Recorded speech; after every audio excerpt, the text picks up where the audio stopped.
Good morning everyone, my name is Marnie Estreisen. I'll be guiding you this morning on what is a common mistake some guides and even guests quite regularly make. This morning we're in KwaZulu-Natal, South Africa.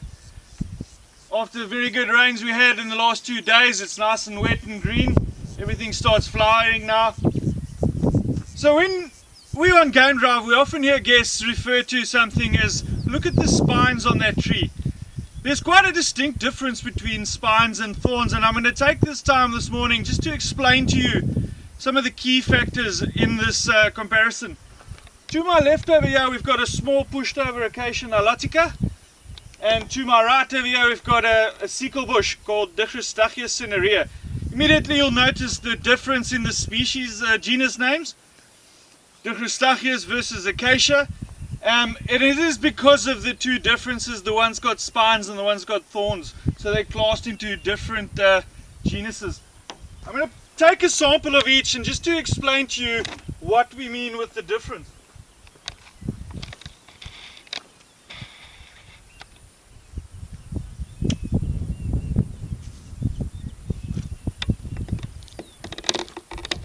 Just be careful when you do this because they are quite sharp.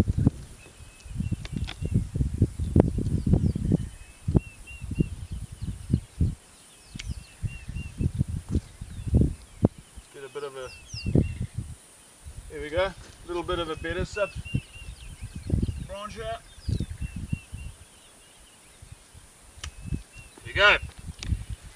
Alright, start with the centered thorn. Let me just put that one down there. Alright, leaves grow out of an oxal node. What that means is you'll see that there is a slight thickening of the stem there.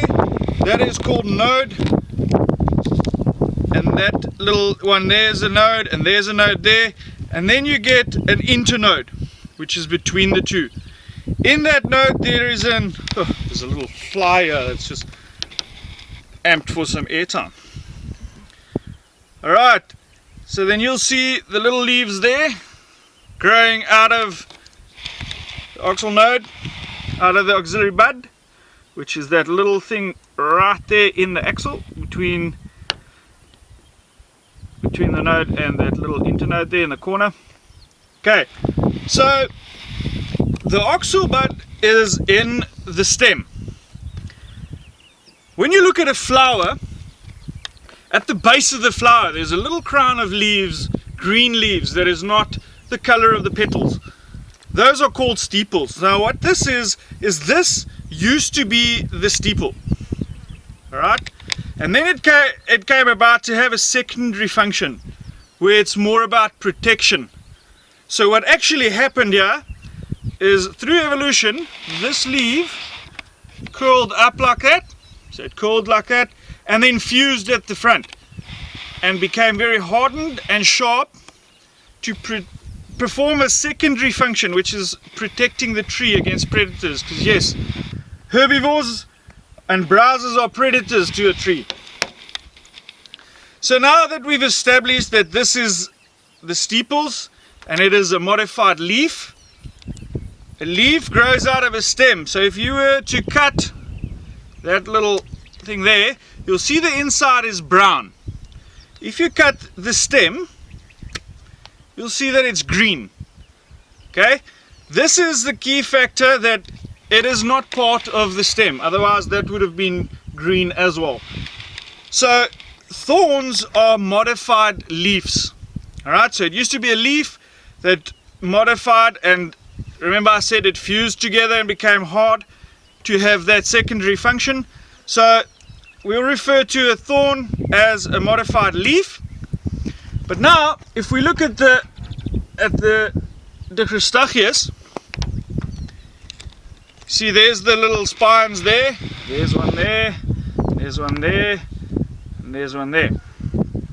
Alright, so immediately to the untrained eye, look at me sounding like a professional. Alright, you'll notice that it also has nodes and internodes, and that the leaves appear to grow out of the auxiliary bud, which is 100% correct, it does.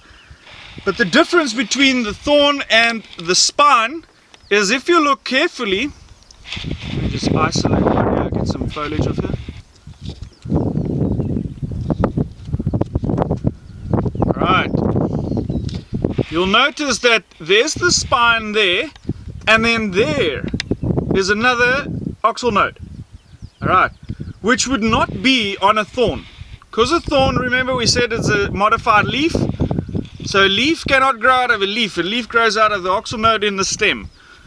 So if this is growing out of the spine, it means if you cut here, you'll see that it's green inside. You cut the stem there, you'll see it's got the same color.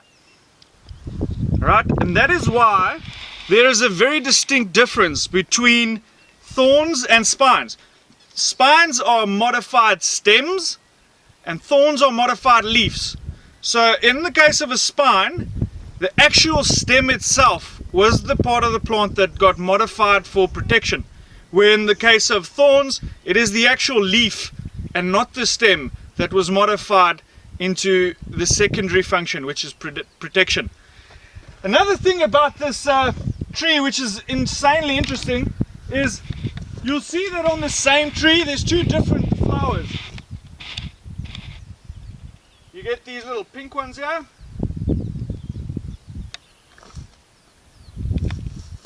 Get someone that's not all mangled. Right, and then a white one on the same tree. So there's different reasons for why trees will have different color flowers on the same plant. Some of those reasons will include just mere aging of the flower. It's got a lot of plants, like my mother used to have these massive round flowers in a garden called Christmas roses. I don't know if you guys are familiar with it. And she could actually manipulate the colors of that flower according to the pH level in the ground. So the more acidic the soil became, the colors would be a different, more to a darker blue. The more alkaline the soil was, the more pink the flowers got. In the case of the sickle bush, this is not the reason. The reason is, white is an ultraviolet color. Alright, bees see ultraviolet light. So now if you look very, very carefully, I don't know if this camera will show you that, but there's a very, very dark yellow little pockets on the tip of those little stems there. Right, that is actually the pollen of the flower. If you look at the pink one, you'll notice that they are missing. It's just those little bristles there. Right, it's because when the flower has not been pollinated by a bee, it is white. The bee will then come and sit and pollinate this flower. It will then change color once pollinated to pink or purple, which is not ultraviolet. So it's basically the plant switching off the light so that the bee don't waste time in pollinating the same flower over and over again. It's just a defense mechanism that these trees have in, which I found very, very interesting. So guys, looks like time has run out for me this morning. I hope you guys enjoyed the little lecture, and hope to see you guys soon. So stay safe and keep on conserving. From Moni Estreisen, this is me. Goodbye.